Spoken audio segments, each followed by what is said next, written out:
सर्वे वेदा यद परमं मनामि त्वंसि सर्वं च यदुक्तं यदि चतो ब्रह्मचर्यं चरन्ति तत्ते पदं संग्रहिणो ब्रह्मभियोगुम इति आदर सम्माननीय सभाध्यक्ष महोदय, मंचासीन विद्वत वरिष्ठ, मेरे पितृतुल्य उत्तराखंड हरिद्वार आर्य प्रतिनिधि सभा के माननीय प्रधान जी, मंत्री जी,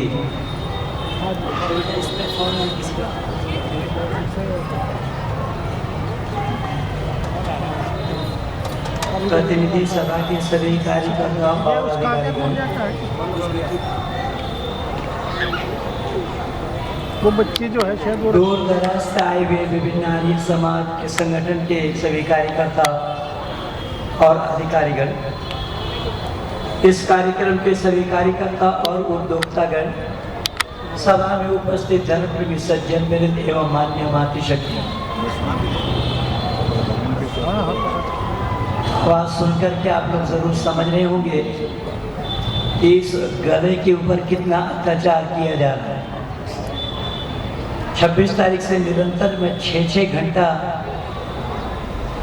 3 सिटिंग में बहराइच के अंदर में बोलता रहा। परसों रात भर चले, कल दिन भर चले, शाम को 5 बजे मैं घर पहुंचा। तो इस प्रकार निरंतर कार्यक्रम में होने के कारण गले को आराम नहीं, गले के लिए उपचार भी नहीं कर पा रहे हैं, इसलिए गला मेरा बिल्कुल गली के कगार पर है। पर हाँ, प्रयास करूंगा कि 40 मिनट के समय तक थोड़ा सा गरमाने के बाद मैं नॉर्मल पोजीशन में आ जाऊंगा। बड़े ही सुंदर और समझदारी के साथ हमारे अधिकारियों ने इस सम्मेलन का नाम अंधविश्वास उन्मूलन सम्मेलन रखा गया है। और मुझे तो ऐसा लगा कि हमारे अधिकारियों ने कहीं मुझे देखकर ही ये सम्मेलन का नामकरण किया हो, क्योंकि प्राय आप सभी लोग जानते हैं कि अंधविश्वासी हिंदू को कहा जाता है, जैसा अभी हमारे ये बेटी बतला रही थी। लेकिन उससे भी अंधविश्वास कहाँ है बड़ा, वो मैं आप लोगों के सामने में प्रस्तुत करूंगा। और ठीक 40 नहीं अपितु 39 मिनट में ही मैं अपने वाणी को विराम दूंगा, ताकि कार्यक्रम में व्यवधान न पड़े। वैसे ही बोलने के लिए मेरा 7 घंटा 10 मिनट का कंटिन्यू बोलने का अभ्यास है, और आप सभी लोग चाहते हैं ज़्यादा से ज़्यादा सुनना, तो ज़्यादा से ज़्यादा सुनने के लिए नियम भंग नहीं करना चाहिए। नियम के अंतर्गत रहकर हमें अपनी शालीनता का परिचय देना बुद्धिमानी है।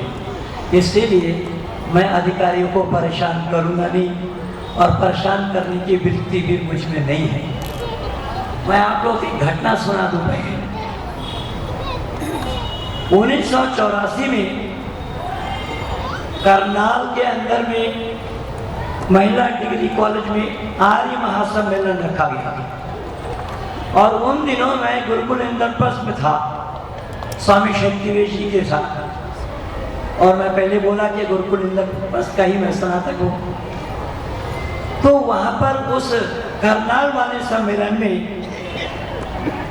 भाई वेद सुमन जी होते थे, गणेश दास जी होते थे, उन लोगों ने मुझे आमंत्रित किया। तो इतनी भीड़ थी कि महेंद्रपाल आर्य के लिए कक्षा कहाँ रखा है उसको ढूंढने में मुझे 3 घंटा समय लग गया। इतनी भीड़ थी, जरूर अंदाजा लगा रहे होंगे। मैं रुड़की में भी ऐसा ही भीड़ समझ करके आया था। चलो कोई बात नहीं, आगे के लिए होना संभव है। तो वहां पर पंडित शांति प्रकाश जी, अमर स्वामी जी मेरे गुरु थे, स्वामी सत्प्रकाशानंद जी आर्य जगत के दिग्गज मूर्धन सन्यासियों में से उन दिनों में चिन्हित होते थे।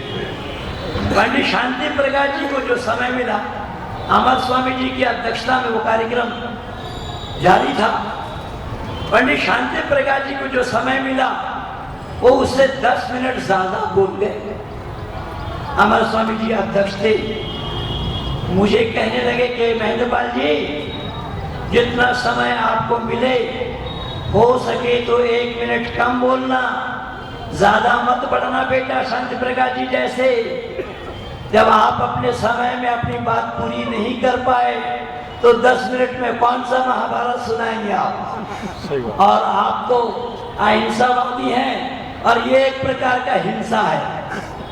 जितना समय दिया उससे ज्यादा बोलना। और ये बड़े बड़े अच्छे आर्य समाजियों को भी ये ज्ञान नहीं है और कई वक्ताओं को भी ये होश नहीं होता। विद्वान जन भी इससे चूक जाते हैं, जैसा कि वो शांति प्रकाश जी के साथ हुआ। खैर, तो मैं ऐसे विद्वानों का संगत किया हूँ, बखूबी मुझे मालूम है कि हमें कितना बोलना है। हमारी बेटी सुना रही थी कि हिंदू समाज में अंधविश्वास है, जैसा भी सुन रहे थे हम और आप, मैं भी जिम्मेदारी के साथ सुना कि हिंदू नाम बदल करके पुकारता है अपने भगवान को। और ये बेटी कह रही थी हर बार उसको नहाने की जरूरत क्यों पड़ी। हर बार नहाने की तो जरूरत थी ही नहीं। हर बार नहाना, जब एक बार नहा लिया तब कोई और नहाने वाला काम ऐसा शरीर से हमने किया नहीं, तो दोबारा नहाने का कोई काम ही नहीं था। इतना अंधविश्वास हिंदू में नहीं है। हम थोड़ा बना करके भी बोल जाते हैं। जहाँ तक मजार में चढ़ाने की बात है, तो माननीय अटल बिहारी वाजपेयी जी जो हिंदू और हिंदुत्व की प्रचार करते रहे, जब ये प्रधानमंत्री बने तो एक बार नहीं 2 बार 40-40 मीटर का चादर भिजवाए अजमेर में। मैं उन दिनों में लिखा कि हो सकता है माननीय प्रधानमंत्री जी के रिश्तेदार होंगे, वरना उनको कपड़ा पहनाने का क्यों सोचा गया। भाई कपड़ा तो रिश्तेदारों को ही पहनाया जाता है, लेकिन माननीय प्रधान जी को ये पता नहीं लग पाया कि आप चादर जो चढ़ा रहे हैं 40 मीटर वाला, को गर्मी सर्दी के मौसम में तो ठीक है, लेकिन गर्मी के मौसम में अगर वही चादर ढक करके रखेंगे तो जिस पर चादर चढ़ाया गया वो परेशान होकर वो तो खुद अल्लाह से फरियाद कर रहा है कि या इलाही क्या देर है हशर के होते होते, पसलियां दुख रही है कब्र में सोते सोते। वो तो खुद परेशान, उसे ऊपर से और परेशान किए जा रहे हैं। और ये मुसलमान कम परेशान करते हैं, परेशान इंतजार को हिंदू घराने के लोग करते हैं, क्योंकि हिंदू आलसी हैं, हिंदू प्रमादी हैं, हिंदू भाव में बह जाते हैं, हिंदू मुफ्तखोर हैं, हिंदू फोकटबाज हैं। अगर हरामखोर कहें तो कोई अतिशयोक्ति भी नहीं है। कारण ये मुफ्त में प्राप्त करना चाहते हैं, चाहे अपने पिता के बाप का कातिल से प्राप्त क्यों ना करना पड़े। अरे जिस देव देवी को पूजने के बाद भी इनकी तृप्ति नहीं होती, ये उस मजार में भी जा पहुंचता है जिस मजार में इस हिंदू के पिता का कातिल ही क्यों ना सोया पड़ा हो। बताओ इस हिंदू को कौन बचाएगा। केवल इतना ही, मांसाहारी मुसलमान तो है ही, हिंदू भी मांसाहारी है, ये याद रखिएगा। हिंदू भी मांसाहारी है, मुसलमान तो मांसाहारी है ही, किंतु याद रखना मुसलमानों की मांस की दुकान अगर न मिले तो मुसलमान मांस खाना छोड़ सकता है, मुसलमान से नहीं खरीदेगा। और ये हिंदू इतना बड़ा स्वार्थी है, नालायक है, ये हिंदू के दुकान से भी खरीदेगा और मुसलमान के दुकान से भी खरीदेगा। बताओ, है कोई बचाने वाला हिंदू? इसलिए बंधु मैं निवेदन कर रहा हूं, भले ही हिंदू अंधविश्वासी हो, लेकिन इस्लाम से बड़ा अंधविश्वासी हिंदू नहीं है। मैं कहूंगा नहीं, मैं प्रमाण दे रहा हूं। और मैं अपनी इस पुस्तक में वही सब लिखा। पुस्तक लिखने का कारण बन गया आपके यहीं के रहने वाले था।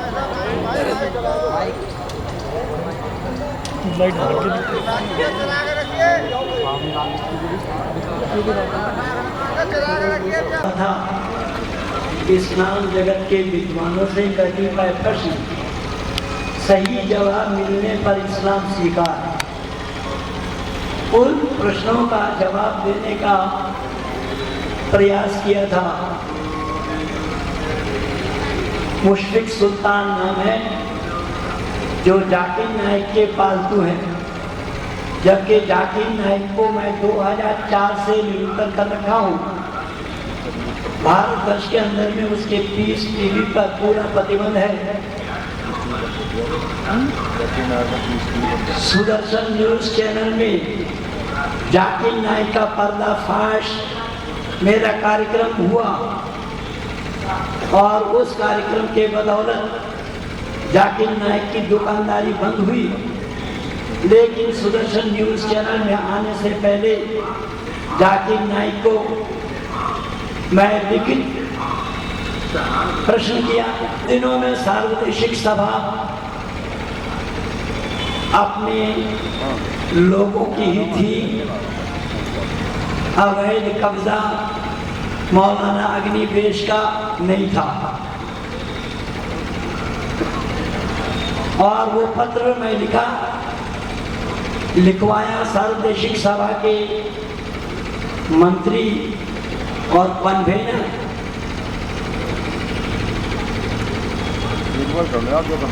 सामने फेस नहीं आ रहा है, चलो भाई फेस लो। विमल कुमार जी एडवोकेट, जिन्होंने सत्याप्रकाश केस को जीतने में बहुत बड़ा योगदान उनका रहा। सत्याप्रकाश पर प्रतिबंध लगाने के लिए 2 मुसलमानों को सामने रखकर दिल्ली के 30 हजारी कोर्ट में अगर केस दायर किया था, तो वो भी आर्यजनों आप लोगों को पता होना चाहिए, मौलाना अग्निवेश के द्वारा किया गया था। जिस केस को दिल्ली हाई कोर्ट से विमल पदावन जी यानी विमल एडवोकेट जी और रामफल बंसल जी जो हमारे वरिष्ठ वकील हैं, कुरान का सारा रेफरेंस मेरा ही दिया हुआ है। रशीद अहमद ने कुरान से कहां से लिया है, उसको सारा इकट्ठा करके मैं दिया। और दिल्ली हाई कोर्ट से उस सत्याप्रकाश केस को जीता गया है। और जस्टिस ढींगरा कह रहे हैं, अग्निवेश कह रहा है हमें एक मौका और दिया जाए। जस्टिस ढींगरा कह रहे हैं ये केस मैं डिसमिस कर देता हूं। आज 135 वर्ष पहले कहां सो रहे थे आप? ये मौलाना अग्निवेश को कहा जा रहा है। मैं केस डिसमिस कर देता हूं, आप जा सकते हो, जाओ। उन्होंने सुप्रीम कोर्ट बताया नहीं, हाथ यूं किया, उधर जाओ। अग्निवेश का चेहरा तो देखने लायक था। मैं अपने पुस्तक मस्जिद से यक्षाला की ओर के अंतिम में धर्म का जय अधर्म का नाश में वो सारा विस्तार रूप से विवरण दे दिया हूँ। मैं प्रमाण के सिवा बात नहीं करता।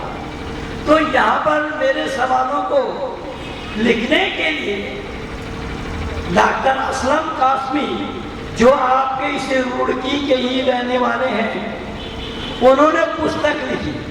महेंद्र पाल तो अरबी के दूसरी जमात तक भी नहीं पढ़े, ये अरबी नहीं जानता। अगर ये मुसलमान है तो फिर पंडित कैसे लिखते हैं? पंडित लिखने का अधिकार इनको किसने दिया? और अगर ये मौलवी महबूब अली हैं तो कुरान पर जो आक्षेप किया है उनको जरा सा भी अकल नहीं आई कुरान पर आक्षेप करते हुए।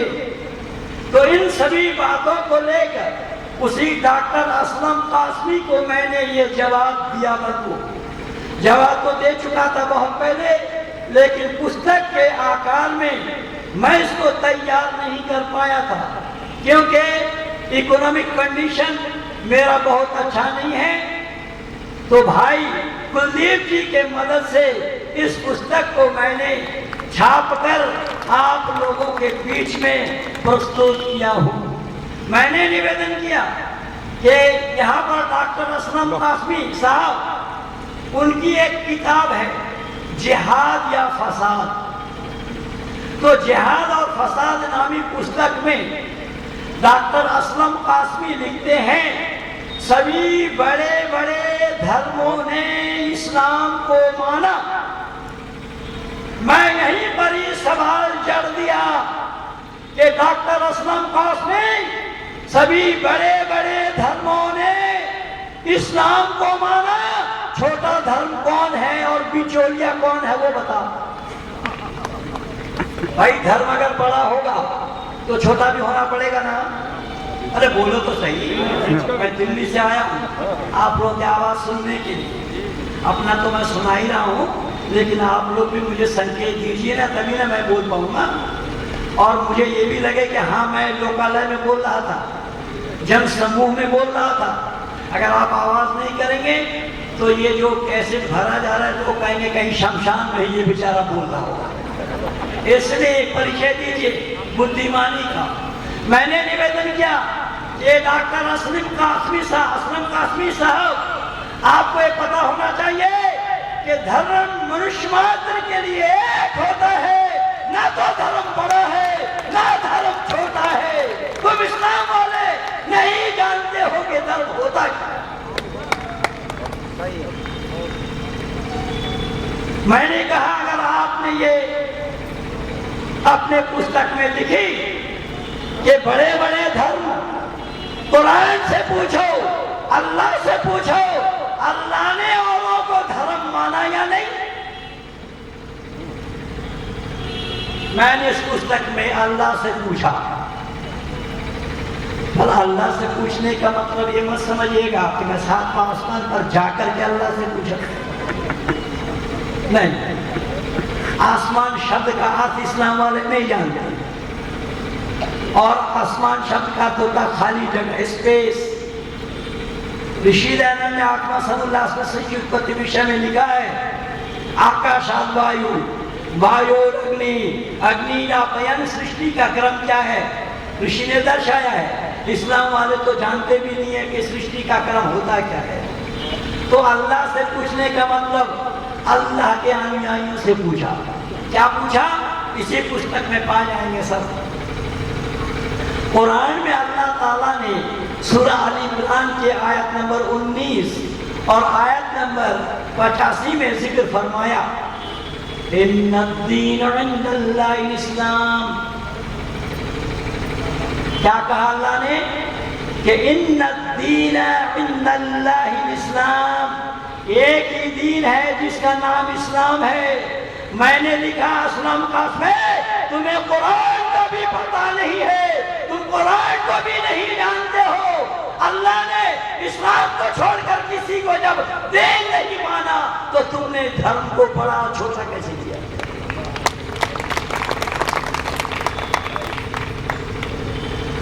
जब अल्लाह ने जिक्र फरमाया है कि एक ही दीन है जिसका नाम इस्लाम है, अल्लाह के नजदीक दूसरा कोई दीन नहीं है, यह अल्लाह का फरमान है। और अल्लाह वाले अगर ये कहें कि सभी बड़े बड़े धर्म, तो बताइए वो कुरान को जान करके बोल रहा है, लिख रहा है, कुरान को मान करके लिख रहा है या अनजान में लिख रहा है?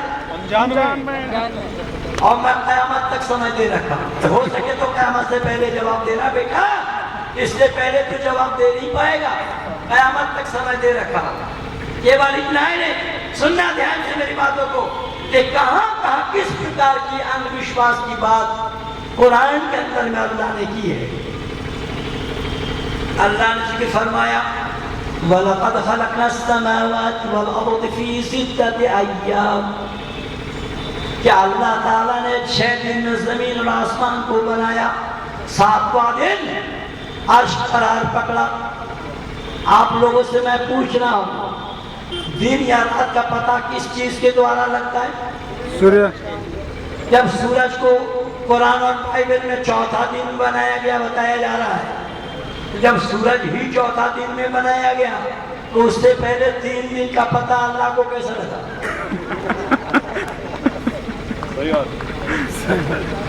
आगे बढ़िए। अल्लाह ने 7 दिन में जमीन और आसमान को बनाकर 7वां दिन अर्श पर जा बैठा। मैंने पूछा, अर्श पहले है या अल्लाह पहले? क्या बोला मैंने? अल्लाह 7वां आसमान पर अर्श पर जा बैठे। अल्लाह पहले है या अर्श? अर्श पहले है। अर्श पहले है, तो अल्लाह के बिना अर्श को बनाया कौन? अरे मैदान में आओ, मैदान में। क्योंकि अल्लाह सब कुछ बनाने वाला। मैंने कह रहा हूं, कुरान ही कह रहा है, अल्लाह सब कुछ बनाने वाला। जब अल्लाह सब कुछ बनाने वाला, तो अल्लाह के बिना उस अर्श को बनाया कौन? चलो छोड़ देता हूं। तो आपने क्या बोला? अर्श पहले है और अल्लाह बाद में। अच्छा बंदो, अगर अर्श पहले है, अल्लाह बाद में है, तो उस अर्श को बनाने की जरूरत क्यों पड़ी? कौन बनाया? समाप्त है, यानी जवाब आना संभव नहीं है। अब अल्लाह जा बैठा किस पर? अर्श पर। अर्श बड़ा है या अल्लाह? अर्श। अर्श। अर्श बड़ा है। तो अर्श अगर बड़ा है, फिर ये 5 बार क्यों कह रहे हैं अल्लाहु अकबर, अल्लाहु अकबर, अल्लाहु अकबर? अल्लाह बड़ा है, अल्लाह बड़ा है। अरे तुम्हारा जब अर्श बड़ा है तो अल्लाह बड़ा है, ये झूठ होगा या सच? अगर अल्लाह बड़ा है, शब्द पर ध्यान देना, अगर अल्लाह बड़ा है और अर्श छोटा, तो छोटा अर्श पर बड़ा अल्लाह का बैठना संभव होगा? आओ मैदान में। मैंने निवेदन किया, और कहीं अर्श छोटा है, अल्लाह बड़ा है, तो चारों ओर से अल्लाह को लटकने पड़ जाएंगे। क्यों? कि बड़ा का छोटों पर बैठना। अभी मैं बिहार के मोतिहारी में बोल रहा था, एक मौलाना सुन करके अगला दिन कागज लेकर के आए कि अल्लाह ने पहला आसमान बनाया। सवाल पकड़ाया गया मुझे मंच पर, और अब्दुल रशीद साहब लिख रहे हैं कि अल्लाह ने पहले आसमान बनाया। मैं कागज को पढ़ करके पूछा, मौलाना साहब आप जानकारी रख करके लिखे हैं या अनजान में लिखे? बोले नहीं, जानकारी में लिखा हो। आपने कल बताया था कि आसमान के बिना, सूरज के बिना अल्लाह को पता कैसे लगा? इसलिए मैं बोला कि आसमान को, सूरज को अल्लाह ने पहले बनाया। मैंने कहा कि आप बिल्कुल ठीक कह रहे हैं। बोले जी हाँ। मैंने कहा सूरज बनाया पहले? बोले जी। मैंने कहा रखा कहाँ होगा?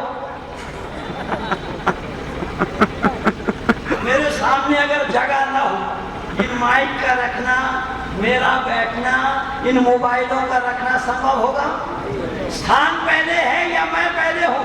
स्थान पहले है, मैं पहले नहीं हूँ। इसलिए इस्लाम नहीं जानता कितना अंधविश्वास है। देखिएगा, मैं प्रमाण दे रहा हूँ कि ईश्वर प्रदत्त जितने भी सामान है वो पहले है, जरूरत बाद में है। जैसा देखने से पहले सूरज, क्या बोला? देखने से पहले सूरज न हो तो देखना संभव।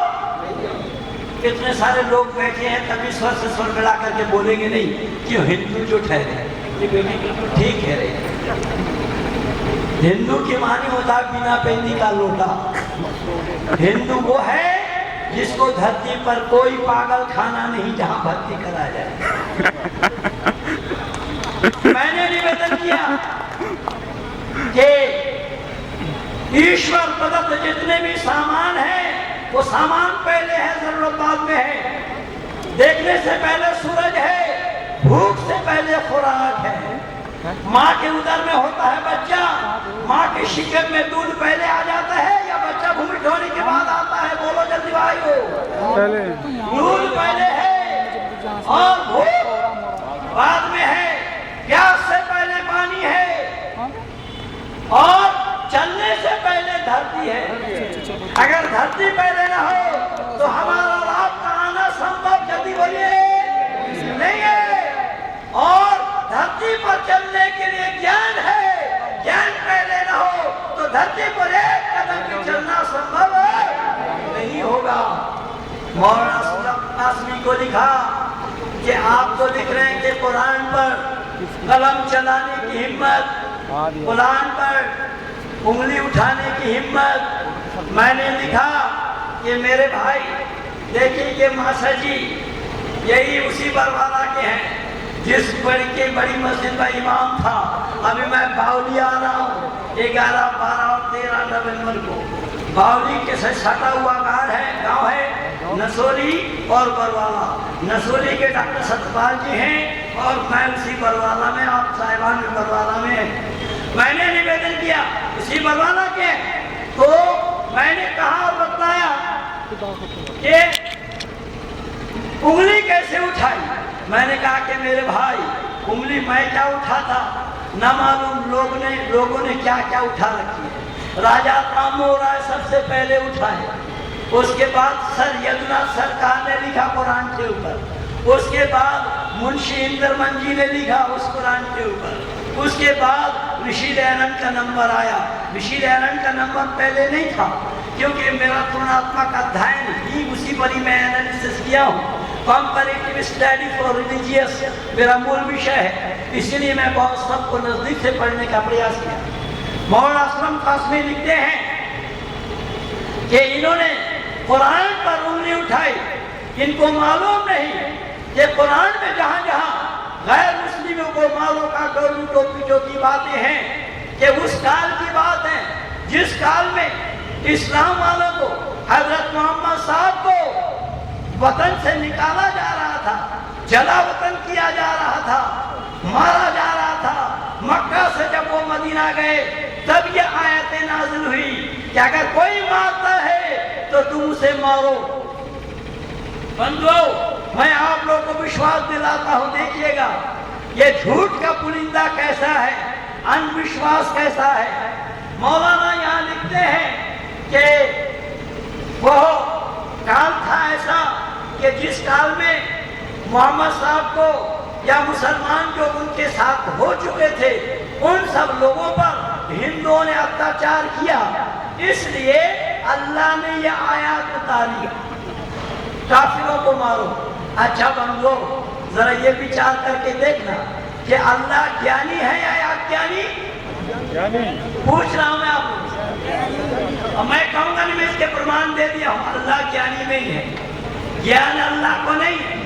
ज्ञान क्या होता है अल्लाह जानते भी नहीं है। सुनना शब्द पर मौलाना लिखते हैं कि उन दिनों में अल्लाह ने यह आयत उतारी कि तुम्हें जो मार रहा है उन्हें मारो, उनसे तुम लड़ो। वक़ातिलूहुम हत्ता ला तकूना फितनतुन व यकूना अद-दीनु लिल्लाह, जब तक अल्लाह का दीन तमाम दुनिया में फैल न जावे, काफिरों को जहां पाओ वहीं कत्ल करो।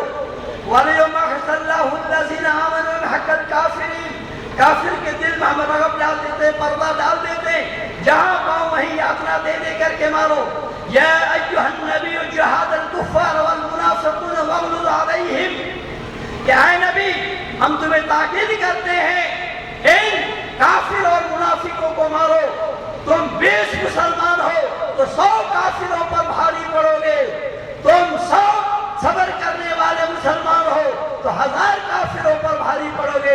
जो लोग इंटरनेट में जुड़े हुए हैं वो सब देखेंगे कि ये बगदादी भी वही काम कर रहा है, बगदादी भी उसी तरीके से इस्लाम वालों को दावत दे रहा है। ये प्रेरणा अल्लाह से उन्होंने ली है। मैंने कासमी को लिखा, ए कासमी साहब आप ये तो बताओ कि अल्लाह ने अगर मुसलमानों को ये कहा, उस समय उपदेश दिया कि जिन लोगों ने तुम्हें मारा उनको मारो, तो काफिर मुसलमानों को मारेंगे, ये अल्लाह पहले से नहीं जानता था क्या? अगर पहले से जानते होते तो पहले ये आयत बता दिया जाता। अब ये जरूरत पड़ने पर आयत को उतारा जा रहा है, इसका मतलब अल्लाह ज्ञानी नहीं है। केवल इतना ही नहीं, मैंने इसमें लिखा डॉक्टर कासमी साहब, अगर अल्लाह ने कुरान में कहा मुसलमानों को कि तुम काफिर और मुनाफिकों को मारो, तुम 20 मुसलमान 200 काफिरों पर भारी पड़ोगे। मैंने कहा अगर ये अल्लाह है तो बंदे का हाल क्या होगा? अल्लाह यहाँ पर बदले की भावना इस्लाम में डाल रहे हैं। और हमारे यहाँ क्या कहते हैं लोग, एक अच्छा आदमी कहता बेटा कोई मारा है तुझे छोड़ दे, परमात्मा न्यायकारी है, परमात्मा का गुस्सा दिखाएंगे। हमारे परमात्मा का ये उद्देश्य न कहीं है, न किसी वेद से हमें कोई प्रमाण दे सकता है। मैंने ये चुनौती दे रखी है डॉक्टर जाकिर नाइक, असलम कासमी को भी इसमें लिखा कि डॉक्टर असलम कासमी साहब, अगर अल्लाह ने ये बात कही कि आपको ताकीद किया जो तुम्हें मारा है उसे मारो, ये मुश्किल की बात है, पर आज तो अरब से मुसलमानों को ना निकाला जा रहा है और ना कोई उसे मार रहे हैं। तो क्या अल्लाह को ज्ञान नहीं था कि दयानंद के युग में महेंद्र पाल आकर के ये मिथ्या प्रमाणित कर देंगे? पता नहीं, अल्लाह जानते नहीं है, अल्लाह ज्ञानी नहीं है, अल्लाह को ज्ञान नहीं है। अल्लाह मनुष्य समाज को बांटा है, मनुष्य समाज के अंदर में अदावत डाला है, मनुष्य समाज को विभाजित किया है। अल्लाह ने ईमानदार और बेईमान कह के मानव समाज को विभाजित किया। इस्लाम वालों को ईमानदार बोला गया, और आप सब क्या है अल्लाह के नजर में? आप सब क्या है अल्लाह के नजर में? मैं नहीं कह रहा हूँ। एक पक्ष अगर ईमानदार है तो ईमानदार का विलोम शब्द क्या होगा? अल्लाह ने बेईमान कहा। कितने आसानी से अल्लाह ने गैर मुस्लिमों को गाली दे रखा है। इसलिए मैंने निवेदन किया कि अल्लाह को यह ज्ञान नहीं है। केवल इतना ही नहीं, जहां पर अंधविश्वास की बात है, अल्लाह ने नहीं जाना कि ज्ञान क्या होता है।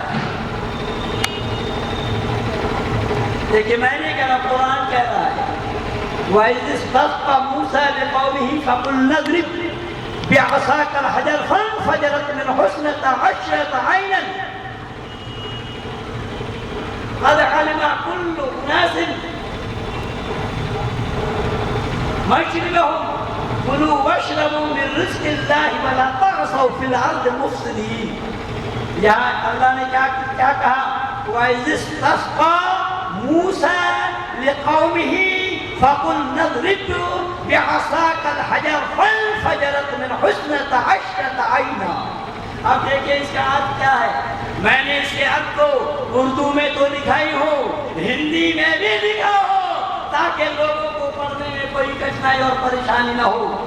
और जब मूसा ने अपने कौम के लिए पानी मांगा तो हमने कहा अपनी लाठी पत्थर पर मारो, पत्थर से चश्मा जारी हो जाएगा। मैं नहीं कह रहा हूँ, कुरान कह रहा है। अब इसको अंधविश्वास के सिवा क्या कहेंगे?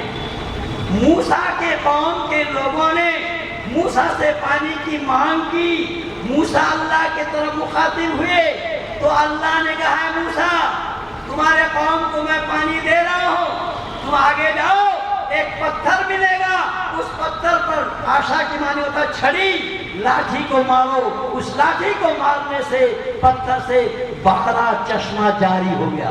बंदो, इससे बड़ा अंधविश्वास क्या होगा?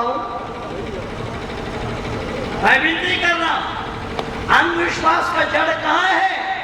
कौन कहता है कि हमारे यहां अंधविश्वास नहीं? अगर ये हिंदू को अंधविश्वासी कहते हैं मूर्ति पूजा करने के कारण, अरे हिंदुओं की मूर्ति तो छोटी है, तुम तो 7 फुट खबर को पूछते हो। कोई कहे हम यहाँ नहीं पूछते, देवबंदी वाले कहेंगे आपके पड़ोसी कि हम लोग नहीं पूछते। अरे भले ही तुम भारत की मूर्ति को ना पूजो, लेकिन जब हज के लिए तुम जाते हो वहां पर तो रोजा का चक्कर लगाना ही पड़ता है, संघर्ष को पोसा देना ही पड़ता है। तो यार विश्वास नहीं तो और क्या है? इसलिए बंधु, मैं निवेदन कर रहा हूं कि सच्चाई से लोग कोसों दूर हैं। अगर सच्चाई को जानना होगा तो पढ़ना पड़ेगा वेद को, वेद के नजदीक आना पड़ेगा, ऋषि दैरण के बताए हुए बातों को मानना पड़ेगा। पर ऋषि दैरण की बताई हुई बात नहीं, ऋषि ने खोला ब्रह्मा से लेकर के जैमिनी पर्यंत तक ऋषि मुनियों के जो उद्गार है उसी का ही प्रतिपादन करना मैं अब समझता हूं। तो ये बात ऋषि दैरण की अपनी नहीं, और महेंद्रपाल ने भी जो बोला वो भी महेंद्रपाल की अपनी बात नहीं। मैंने जहां से बोला कुरान से हवाला दिया, और धर्म और मर्दन में भेद क्या है ये मैं दिखलाया। धर्म क्या है, सारा प्रमाण मैं वेद मंत्रों से दिया हूं बंधुओं। इसलिए इस किताब का विमोचन डॉक्टर असलम कासमी इसी रुड़की के होने के लिए मैं इसकी किताब का विमोचन रुड़की में ही किया हूँ। आप रुड़की वासी यहाँ से किताब को ले जाएं और डॉक्टर असलम कासमी तक पहुँचाने की कृपा करें। इन्हीं शब्दों के साथ पर मैं तो 39 मिनट बोलने का प्रयास किया था, पर 41 मिनट हो गया है। 1 मिनट समय मैं ज्यादा लिया हूँ, मैं माफी नहीं मांगूंगा, माफ हमारे होता नहीं है, लेकिन आपका समय में 1 मिनट अगर लिया, अपना भी तो दिया हूँ ना। इन्हीं शब्दों के साथ अपनी वाणी को विराम दे रहा हूँ। कहिए